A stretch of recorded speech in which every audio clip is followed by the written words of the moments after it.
அதே அளவையால் உங்களுக்கும் அளக்கப்படும். இயேசு கிறிஸ்துவுக்குள் பிரியமான என் சகோதர சகோதரிகளே, இந்த நிமிட நெஞ்சதிக்கு இயேசுவின் நாமத்தில் நான் உடைய அன்போடு அழைக்கிறேன். அதே அளவையால் உங்களுக்கும் அளக்கப்படும். எந்த அளவையால் நாம் அளந்தோமோ அதே அளவையால் நமக்கும் அளக்கப்படும். அப்போ நம்ம என்ன செய்யணும்? நம் வானகத்தந்தை இரக்கமுள்ளவராக இருப்பது போல நாம் இரக்கமுள்ளவராக இருக்க வேண்டும். கடவுள் நம் மீது இரக்கமாக இருப்பார். நம் வானகத்தந்தை நிறைவுள்ளவராக இருப்பது போல நாம் நிறைவுள்ளவராக இருக்க வேண்டும். கடவுள் நம்மை நிறைவோடு வழிநடத்துவார்.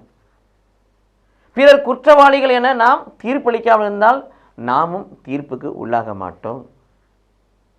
பிறரை கண்டனம் செய்யாமல் இருக்கின்ற பொழுது நாம் கண்டனத்துக்கு ஆளாக மாட்டோம். பிறரை நாம் மன்னிக்கின்ற பொழுது நாமும் மன்னிக்க பெறுவோம். பிறருக்கு நாம் கொடுக்கின்ற பொழுது நமக்கும் கொடுக்கப்படும்.